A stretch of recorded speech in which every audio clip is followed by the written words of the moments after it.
ये देखो, जब सरोगा की धूमा बनने वाली लड़कियों के बीच एक यशोदा नाम की लड़की पहुंच जाती है, जहां पर जाने के बाद यशोदा आज तक किसी लड़की को मां बनते नहीं देखा। दरअसल यशोदा की बहन को एक गंभीर बीमारी है, जिसके कारण उसे बहुत पैसा चाहिए। इसलिए यशोदा सरोगा के थ्रू शहर के अमीर लोगों के लिए बच्चे पैदा करेगी, जिसके बदले उसकी पैसों की कमी दूर हो जाएगी। यशोदा सुबह सुबह हॉस्पिटल जाती है, जहाँ एक डॉक्टर उसे बताते हैं, यह तुम्हारा तीसरा महीना है और तुम्हें अभी सरोगा की हॉस्पिटल में रहना होगा। अगले दिन सुबह यशोदा के घर एक आदमी पैसों से भरा बैग लेकर आता है, जो आते ही यशोदा को पैसों का बैग दिखाकर उसे अपने साथ ले जाता है। और गाड़ी में बैठते ही यशोदा एक अजीब सी खुशबू सूंघ कर बेहोश हो जाती है, और जब उसकी आंख खुलती है तब वह एक VIP बिल्डिंग पर होता है, जहां सरोगा के थ्रू मां बनने वाली सारी लड़कियों को रखा जाता है। लेकिन असल में ये कोई सरोगा नहीं है, बल्कि इन लड़कियों को बंदी बनाकर मारने का एक जरिया है। आगे यशोदा के साथ क्या होगा ये देखो। जब पैसों से भरा बैग देखकर यशोदा कुछ अनजान आदमियों के साथ जाने के लिए तैयार हो जाती है, तब उससे पहले वो अपनी दोस्त यामिनी को बुलाकर पैसों का बैग थमाकर कहती है, तुम मेरी बहन का इलाज करवाना, मैं कुछ दिनों के लिए बाहर जा रही हूँ। इसके बाद यशोदा अपने कपड़ों से भरा बैग लेकर एक महंगी गाड़ी में बैठती है, जहाँ पहले से ही एक लड़का उसका इंतजार कर रहा होता है। वो लड़का यशोदा को एक टैबलेट खाने के लिए देता है। टैबलेट खाते ही यशोदा बेहोश हो जाती है। जब उसकी आंख खुलती है तो वो खुद को एक VIP कमरे में पाती है। थोड़ी देर बाद वहाँ एक लड़की आती है, जिसका नाम मधु होता है। मधु यशोदा को बताती है कि उसे यहाँ कैसे रहना है। दरअसल यशोदा ने सरोगेसी के जरिए एक अमीर परिवार के लिए बच्चा जन्म देने का फैसला किया है, जिसके बदले उसे बहुत सारा पैसा दिया गया है। वहाँ यशोदा की तरह और भी कई लड़कियाँ थीं जो पैसों के बदले बच्चों को जन्म दे रही थीं। कुछ ही दिनों में यशोदा उन लड़कियों के साथ घुल मिल जाती है और वहाँ सबको घर की तरह ही महसूस होता है,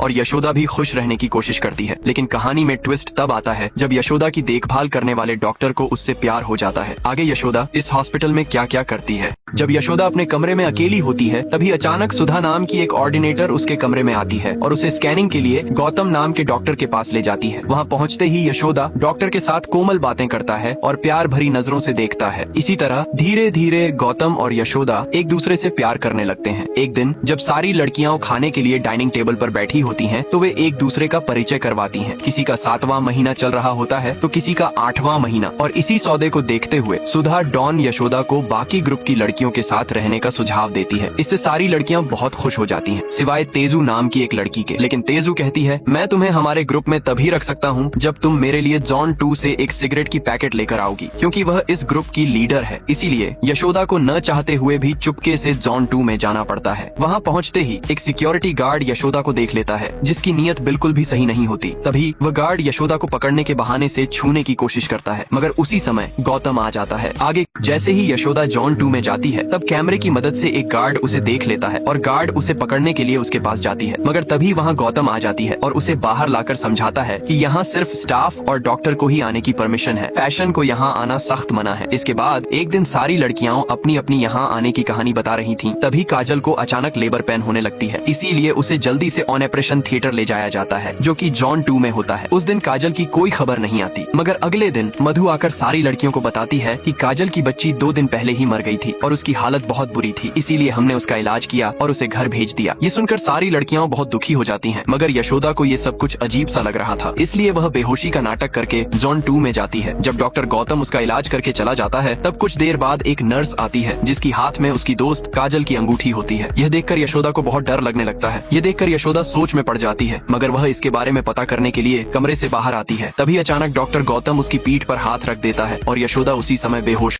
जब यशोदा अपनी प्रेग्नेंट दोस्त काजल की अंगूठी एक नर्स के हाथ में देखता है, तब उसे समझ आता है कि काजल को इन्होंने ही मारा है। लेकिन क्यों, यही पता करने के लिए यशोदा चुपके से बाहर आती है, मगर तभी पीछे से गौतम आकर उसकी पीठ पर हाथ रख देता है, जिससे यशोदा बेहोश होने का नाटक करके गौतम पर गिर जाती है। तभी मधु आकर यशोदा की आंख पर एक काला पट्टी बांध देती है और गौतम उसे यहाँ से ले जाती है। अगले दिन जब यशोदा की ओर एक प्रेग्नेंट दोस्त आकर उससे पूछती है, अब तुम्हारी तबीयत कैसी है, तब यशोदा बताती है, अब मैं ठीक हूँ। तभी एक और प्रेग्नेंट लड़की आती है, जिससे यशोदा की बहस हो जाती है। उसके जाने के बाद यशोदा खिड़की की तरफ देखती है और सोचता है कि जब से वह यहाँ आया है, तब से एक कबूतर खिड़की के पास बैठा है। जब यशोदा उसे पकड़ने के लिए हाथ आगे बढ़ाता है, तब भी वह कबूतर वहीं बैठी रहती है। इसे देखकर यशोदा सोच में पड़ जाती है, क्या वह सचमुच कबूतर है या कुछ और। यही पता करने के लिए यशोदा पूरा खिड़की खोल देता है और पाता है कि यह कोई कबूतर नहीं, बल्कि एक स्क्रीन। खिड़की पर बैठा कबूतर को देखकर यशोदा को उस पर शक होता है, क्योंकि जब से वह सारोगा की हॉस्पिटल में आया है, तब से वह कबूतर वहीं बैठा है। इसलिए यशोदा उसे पकड़ने के लिए हाथ आगे करता है, मगर उसके हाथ कबूतर तक नहीं पहुंचते। लेकिन इसके बाद भी वह कबूतर वहीं बैठा रहता है, जिससे यशोदा का शक और बढ़ जाता है। इसके बाद यशोदा एक चाकू लेकर खिड़की की नट बोल्ट को खोल देता है और कबूतर को पकड़ने के लिए उसकी तरफ हाथ बढ़ाता है, और तभी उसे होश उड़ जाती है, क्योंकि वह एक स्क्रीन है जिस पर कबूतर की वीडियो चल रहा है। और जब यशोदा स्क्रीन तोड़कर देखता है तो वह एक मिट्टी की दीवार पाता है। तभी वहाँ सुधा आ जाती है, मगर यशोदा सुधा को कुछ नहीं बताती, और तभी खबर आती है कि लिली को लेबर पेन हो रहा है। ये सुनकर यशोदा और बाकी लड़कियां भी वहाँ जाती हैं, मगर उससे पहले ही लिली को जोन 2 में ले जाया जा चुका था। इसके बाद यशोदा समझ जाता है कि लिली के साथ भी वही होगा जो काजल के साथ हुआ है। लेकिन काजल के साथ हुआ क्या, जानने के लिए सब्सक्राइब करें।